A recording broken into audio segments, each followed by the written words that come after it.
G'day everyone, how's it going? Good to see you again. In this video, we're going to be looking at the question, what is sound design? And we're going to explore that in a few different ways. By the end of this video, you should be able to define sound design and to know it when you see it or hear it.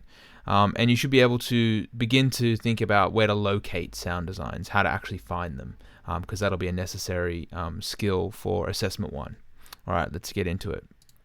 Okay, so a bit of a text-heavy slide deck today, but we can't help it. Sound is an integral part of every performative and aesthetic experience with an artifact. So a couple of things here.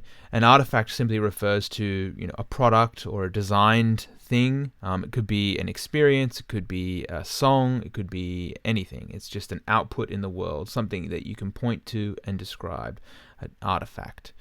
And like we know, sound is an integral part of everything that we interact with in the world. Everything has a sound, whether it be intentional or unintentional. And that paradigm, that kind of way of thinking about things, intentional sounds and unintentional sounds, is going to be something that we'll think about in the coming weeks. Yet in design disciplines, sound has been a very neglected medium. And designers are rarely aware of the content, of the context and the extent by which sound actually impacts the experience of a product or service. I think this is really true. We see this all the time, that sounds are an afterthought. A lot of sounds that come out of devices like our phones are actually quite annoying. They're not useful sounds. We use the range of possibilities with sounds in a very limited way in a lot of products and services. So that's what this class is about, exploring ways in which, as designers, we can investigate the use of sounds in good and interesting ways. All right, so one of the things we have to do to start thinking about sound design is actually ask the question, does it actually matter?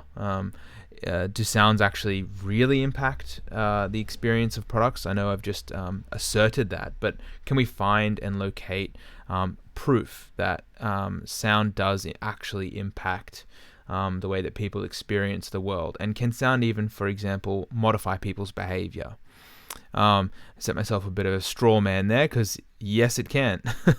Sound induces emotional reactions. We know that. We've all listened to songs. We've all heard Adele belt one out, and she's incredible. We all know it.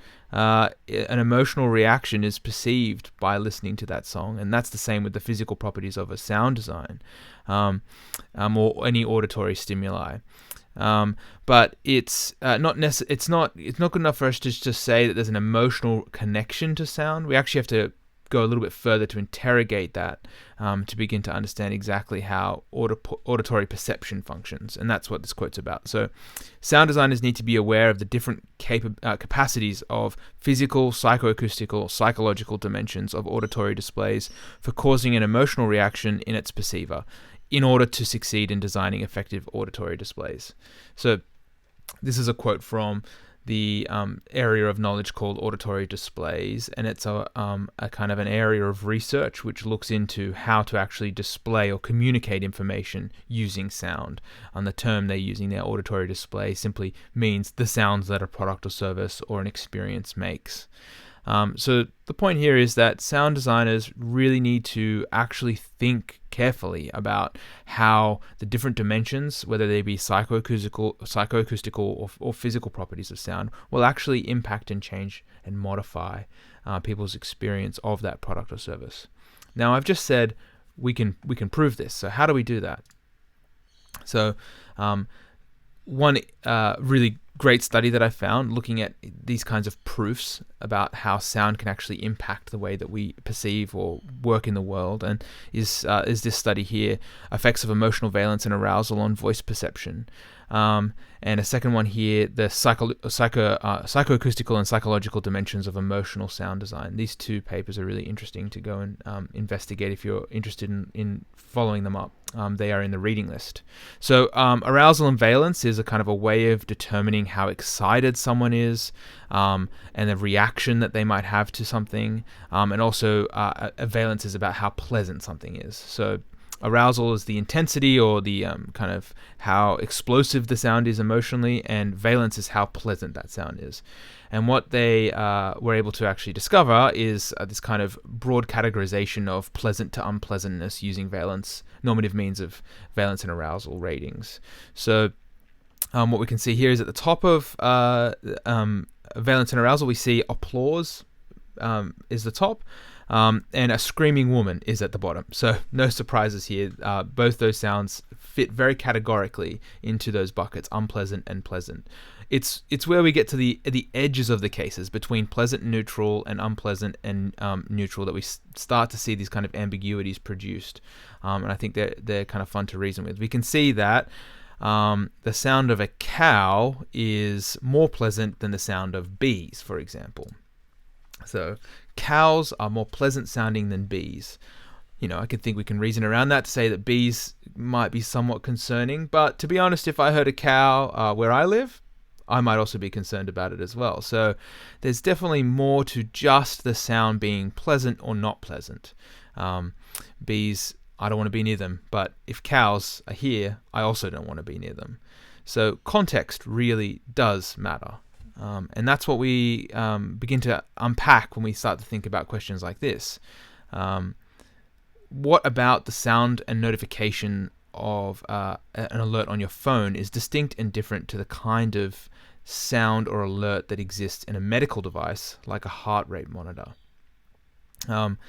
They both have comparative features. They might both take on the same kind of physical in terms of the way that they actually sound, sharp, attack, alerts.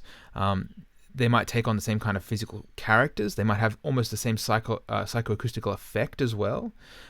We might even be able to say measure their pleasantness, their valence and arousal as comparative, but they produce fundamentally different meanings in different contexts. And it's this moment here where we start to see where sound design needs to really kick in. We need to actually start investigating these problems very intently. The context of the sound is hugely important as to how it will actually begin to shape the way the user perceives it and reacts. There is all kinds of different ways that we can approach this, and we're going to have to start unpacking a few of these to really get into the depths of what it looks like to create sounds that have designed outcomes. All right, so that's my quick little video on an introduction to sound design. I hope that's insightful and helpful, and this week we'll be unpacking that in the tutorial. So I'm interested to hear what you have to say about sound design, its meaning, and the way that we can shape people's experience and behaviors through the use of sound. All right, see you later.